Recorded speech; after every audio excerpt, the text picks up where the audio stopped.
programa Cultura Espírita, do Instituto de Cultura Espírita do Brasil. Olá, meus amigos, meus irmãos, aqui estamos com o nosso programa Cultura Espírita, do Instituto de Cultura Espírita do Brasil. Como sempre, contamos com o apoio aqui inestimável do nosso produtor Assauri Franco de Moraes, que fará agora a sua saudação a todos vocês. Um carinhoso abraço a todos os nossos amigos e que Deus os abençoe. Meus irmãos, o nosso instituto está lá na Rua dos Invalidos, 182, no prédio que é cedido pelo CERJ para a nossa utilização. Nossos telefones 2224-1060, 2224-0736. Também oferecemos o nosso e-mail, Instituto de Cultura Espírita do BR, @gmail.com. E ainda temos um outro, culturaespírita@oi.com.br. E o nosso site, www.portaliceb.org.br, e dentro dele o www.tviceb.com, onde a nossa televisão leva para o mundo inteiro via internet as nossas atividades. Como sempre, no sábado a atividade começa de manhã, às 9 horas até o meio-dia. Nosso querido companheiro Silvio Cruz, de Portugal, apresenta os conceitos básicos da doutrina espírita e ainda da mediunidade. A ideia é a formação de pessoas para que mais tarde possam assistir com mais tranquilidade às aulas que são ministradas no turno da tarde, que são já para quem tem um conhecimento, pelo menos básico, da doutrina espírita. O sábado prossegue ao meio-dia, do meio-dia às 13h30, com o nosso trabalho de Esperanto básico, 1 e 2, nosso querido Samiriano, o Atalmiro Rocha, que é um grande estudioso, grande trabalhador desse sonho maravilhoso que é a construção do Esperanto como segunda língua, a língua da fraternidade, entre todos os povos. Não é uma língua da imposição, do domínio econômico, é uma língua fraterna, para que haja um melhor entendimento entre todas as pessoas.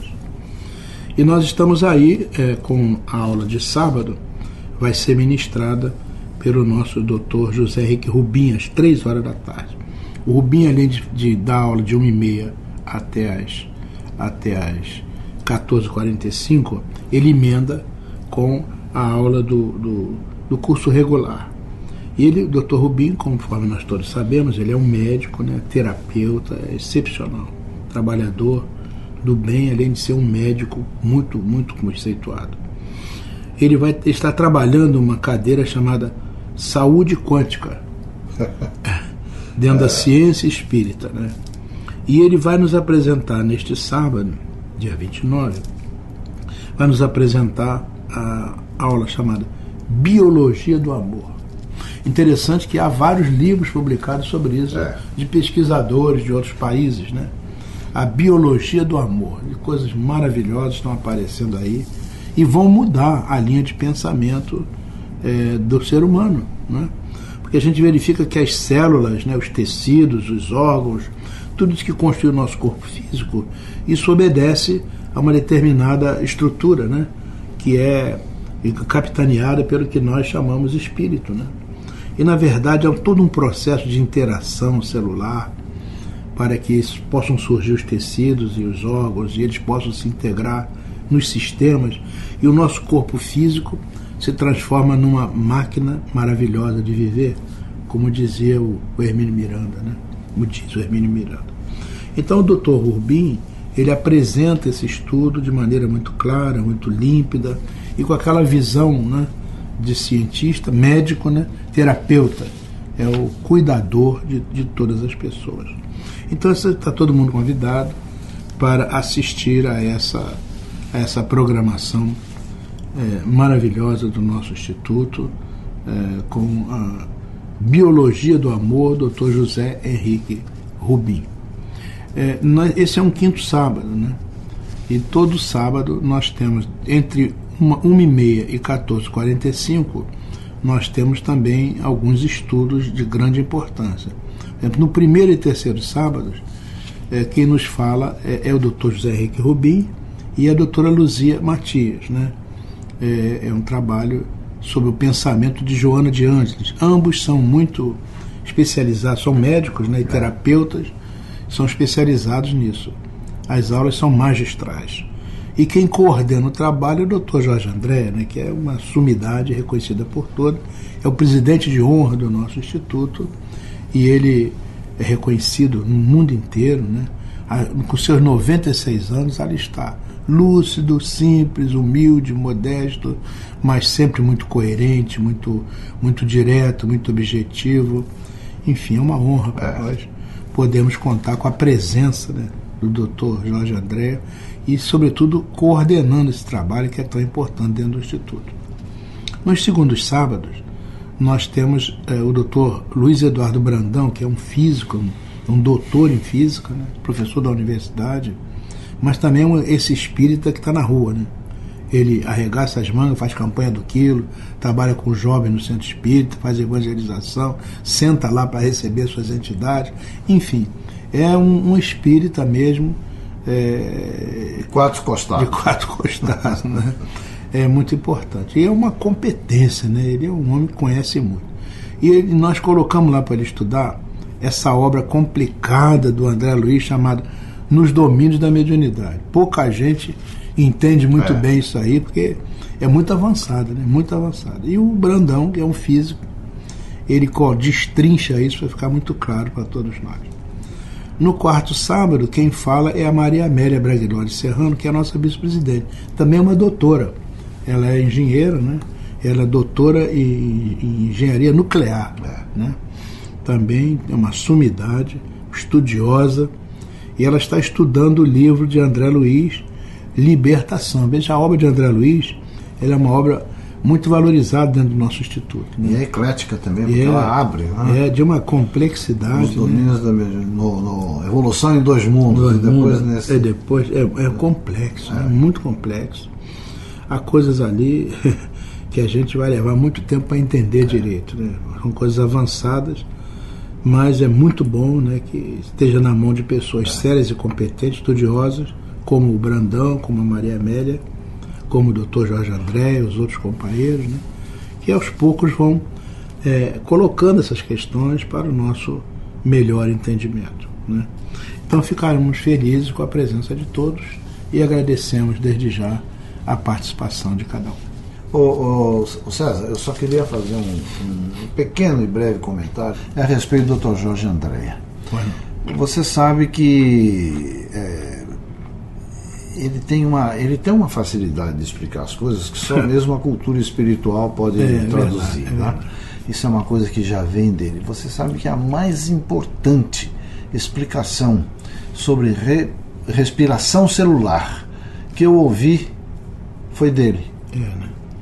Ele foi lá no interior da célula para explicar a respiração celular, mas não foi só isso, não.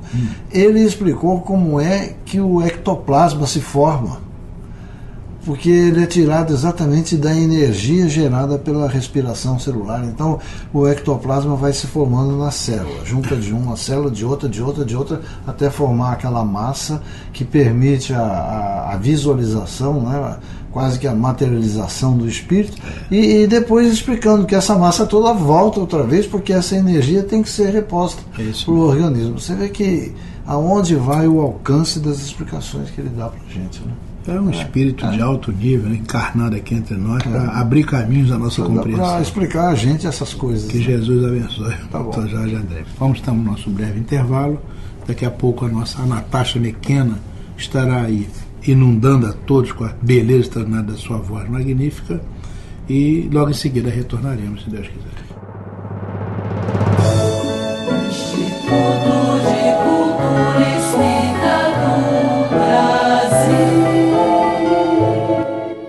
Prezados ouvintes da Rádio Rio de Janeiro, luz, paz e música aos seus corações. Ânimo! Frente às batalhas e intempéries da vida, lembremos do caminho escolhido pelo Cristo. Vislumbremos as flores à margem da estrada e não esqueçamos dos espinhos e das pedras que as protegem e as ajudam, retendo o adubo do solo amoroso. A vida mostra os destinos que devem ser seguidos sem contestação. O caminho certo é aquele que busca mais compreender que ser compreendido, mais amar e perdoar, mais ser instrumento da paz. Rica doutrina que nos esclarece quando diante desses caminhos.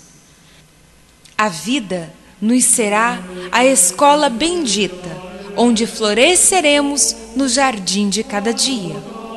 Confiemos em Cristo e ouçamos o cantar angélico, que nos leva à correção de nossas faltas e à compreensão de nossas tarefas.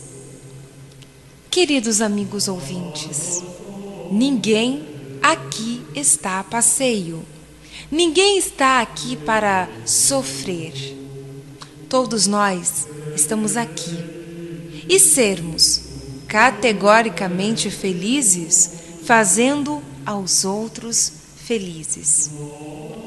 A doutrina espírita nos ensina que não é fora da igreja que há a salvação, mas sim fora da caridade.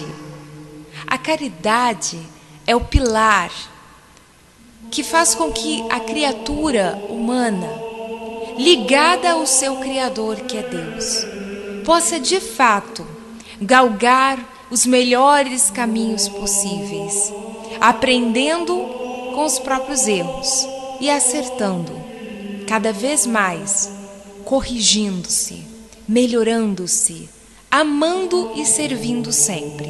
Tenhamos os olhos de ver e os ouvidos de ouvir. Tenhamos o coração e a alma abertos ao ensino do Cristo e que possamos a cada dia fazermos o melhor ao nosso alcance e que possamos, assim, fazermos a nossa parte sempre, contando com essa ajuda benfazeja da espiritualidade superior, que sempre nos vem, nos apontando uma nova luz e um novo caminho. Que a paz esteja hoje e sempre em nossos espíritos. Na sequência, vamos ao nosso momento musical, desejando a todos vocês muita luz, muita paz, muita música e ânimo aos seus corações. Sorri quando a dor te torturar e a saudade atormentar os teus dias tristonhos, vazios. Sorri quando tudo terminar, quando nada mais restar do teu sono encantador. Sorri assim quando o sol perder a luz e sentires uma cruz nos teus ombros cansados.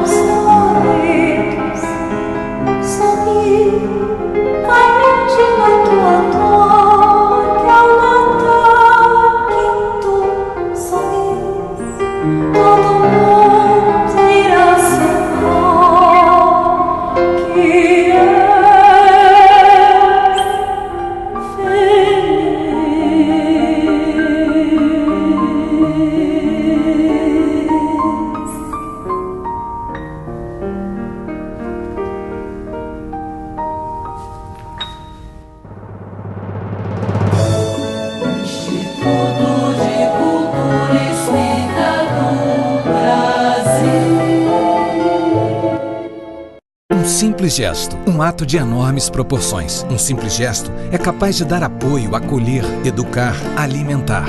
Um simples gesto traz com ele benefícios incalculáveis. Um simples gesto contribui para realizar o bem.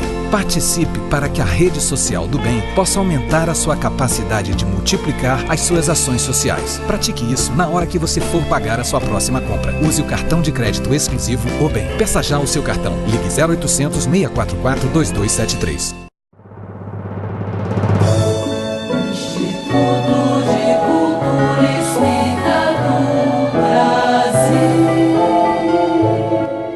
Olá, meus amigos, retornamos com o nosso programa Cultura Espírita, depois da apresentação maravilhosa da nossa querida Anastasia Mequena, né?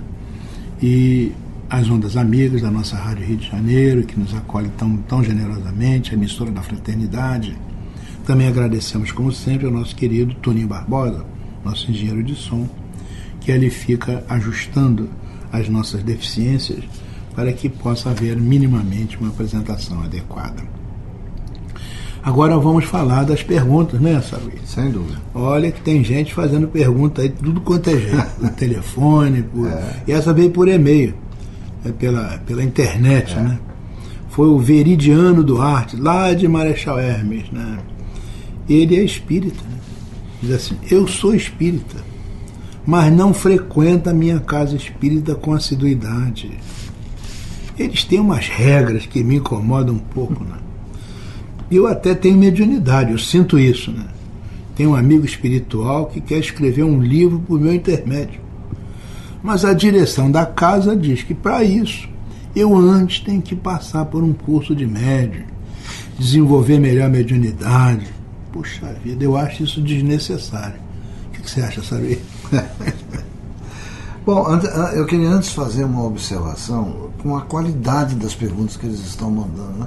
Eu acho que os ouvintes devem exatamente procurar mesmo elaborar da melhor maneira possível, né? Porque cada uma dessas perguntas e as respostas vai adiantar e ajudar muita gente, né? É isso aí. Meu prezado Viridiano, espírita e médium, olha bem, a sua pergunta me faz lembrar a eminente médium e escritora espírita Dona Ivone do Amaral Pereira. Ela foi autora de vários livros espíritas. Em um deles, chamado Devassando o Invisível, a Dona Ivone conta a sua própria experiência no capítulo O Amigo Beletrista. Nesse capítulo, né, ela dizia que tinha um espírito que insistia de todas as formas para que ela psicografasse um livro que ele queria escrever. Mas a Dona Ivone, que era conhecedora profunda da doutrina, não via conteúdo no livro que o espírito queria passar que justificasse esse trabalho. E sempre ela se recusava. Foram cerca de 20 anos, olha só, ela sofrendo o assédio desse espírito, até que, sempre recebendo os ensinamentos ponderados da médium, ele acabou cedendo e entendeu que precisava burilar e muito os seus conhecimentos. Perdoe-me a franqueza, ô Viridiano, mas a direção da sua casa espírita está certa. A mediunidade é um processo de aperfeiçoamento que exige paciência, estudo e compreensão dos seus limites e finalidades. E isso só os cursos da casa podem oferecer. E somente depois de pronto pode o médium exercer a sua função, consciente de suas conquistas éticas e morais. Pense bem sobre isso. Você tem que ler, por exemplo, o livro dos médiuns, da codificação espírita. Você vai ver que ali existem regras, situações. O médium, ele tem que ser um indivíduo que tenha conquistas morais muito fortes, muito grandes para ele poder, porque é o exemplo, entendeu? Como é que você pode esperar que aquilo que um espírito está dizendo possa ter credibilidade se o próprio médium não a tiver? Então, é por isso que nós temos modelos como Divaldo Franco, como Chico Xavier e Raul, todos eles, e enfim, uma outra infinidade muito grande. Dona Ivone, a própria Dona Ivone, que foi citada aqui por mim, né? Então há uma gama muito grande de médios que se justificaram pelo exemplo, pela conduta, pelo estofo moral e ético. Então, o simples fato de você poder ter a percepção de um espírito, pelo simples fato de você poder com ele dialogar e ele dizer que quer escrever um livro, não significa que por ser espírito haja qualidade. É isso aí. Então a sua casa espírita está certa, ele mostra que é uma casa consciente e principalmente mostra que eles querem me ajudar. Eles querem que você apresente, acima de tudo, qualidade naquilo que você fizer. Entendeu? Então até a própria casa tem que conhecer que espírito é esse, quais são as reais intenções, o que pode acontecer. Tem que ter uma análise do que é feito. Claro. A coisa não é assim... simplesmente porque na verdade, o que eu acredito é que você esteja se sentindo assim um pouco tocado pela vaidade. Por que não? Todos nós somos humanos, não se sinta ofendido por isso. Mas na medida em que você reage ao fato de ter que passar por um processo disciplinar e de aprendizado da mediunidade, mostra que você está se sentindo mordido com isso e não deve. Né? Você sabe que a humildade ela é uma flor singela, né? A humildade ela é importantíssima e é nessa hora que você tem que demonstrar que de fato é espírita, como você se diz, e frequente com mais assiduidade a casa, procure se inteirar melhor, leia, entenda melhor e sem dúvida nenhuma esse seu amigo espiritual há de um dia ter a oportunidade, diante da realidade, poder apresentar um produto de qualidade. Muito bem, ainda tem aquela história de que é melhor recusar 10 verdades que aceitar uma mentira. Né? Isso mesmo. Importante. Mas o nosso veridiano continua perguntando, está um pouco assustado, viu? Olha só o que ele diz. Já me disseram que se eu não fizer esses cursos do centro, posso ficar maluco, por causa de uma tal de obsessão. É verdade? Olha, Veridiano, a mediunidade é uma oportunidade que o Pai oferece para que possamos cumprir melhor os propósitos de caridade e amor ao próximo. A mediunidade não é um prêmio, ela é nem tampouco uma condição de superioridade. Ela é, antes de mais nada, uma prova difícil a que somos submetidos e que oferece riscos de fracasso. Por esse motivo, a mediunidade precisa ser muito bem entendida pelo médium. Precisa ser estudada para que corresponda à oportunidade de resgate e trabalho que a bondade de Deus oferece.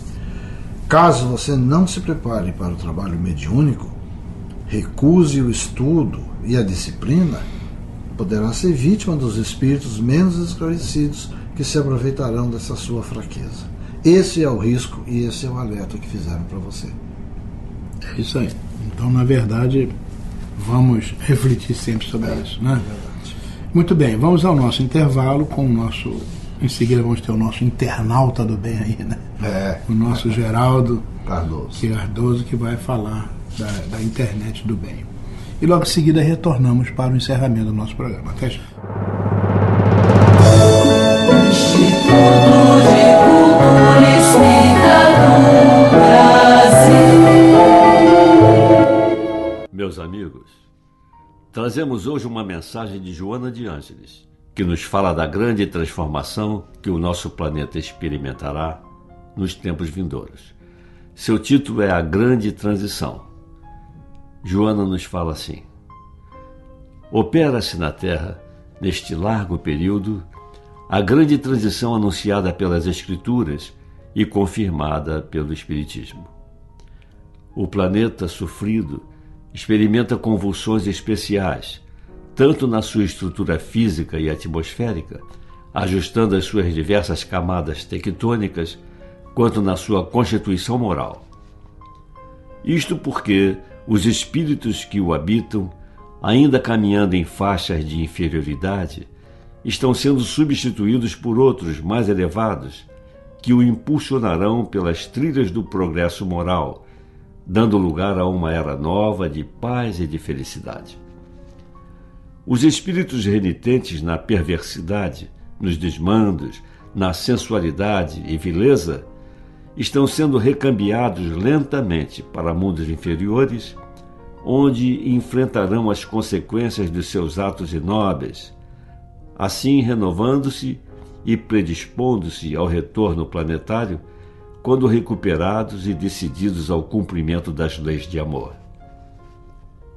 Por outro lado, aqueles que permaneceram nas regiões inferiores estão sendo trazidos à reencarnação de modo a desfrutarem da oportunidade de trabalho e de aprendizado, modificando os hábitos infelizes a que se tem submetido, podendo avançar sob a governança de Deus. Caso se oponham às exigências da evolução, também sofrerão um tipo de expurgo temporário para regiões primárias, entre as raças atrasadas, tendo o ensejo de ser úteis e de sofrer os efeitos danosos da sua rebeldia. Concomitantemente, espíritos nobres que conseguiram superar os impedimentos que os retinham na retaguarda estarão chegando, a fim de promoverem o bem e alargarem os horizontes de felicidade humana, trabalhando infatigavelmente na reconstrução da sociedade então fiel aos desígnios divinos. Da mesma forma, missionários do amor e da caridade, procedentes de outras esferas, estarão revestindo-se da indumentária carnal para tornar essa fase de luta iluminativa mais amena, proporcionando condições dignificantes que estimulem ao avanço e à felicidade. Esfacelam-se os lares, desorganizam-se os relacionamentos afetivos, desestruturam-se as instituições, as oficinas de trabalho convertem-se em áreas de competição desleal, as ruas do mundo transformam-se em campos de lutas perversas, levando de roldão os sentimentos de solidariedade e de respeito, de amor e de caridade. É inevitável a colheita da sementeira por aquele que a fez, tornando-se rico de grãos abençoados ou de espículos venenosos. Como as leis da vida não podem ser derrogadas, toda objeção que se lhe faz converte-se em aflição, impedindo a conquista do bem-estar. Da mesma forma como o progresso é inevitável, o que não seja conquistado através do dever, sê-lo-á pelos impositivos estruturais de que o mesmo se constitui. A melhor maneira, portanto, de compartilhar conscientemente da grande transição é através da consciência de responsabilidade pessoal, realizando as mudanças íntimas que se tornem próprias para a harmonia do conjunto. Na mente está a chave para que seja operada a grande mudança.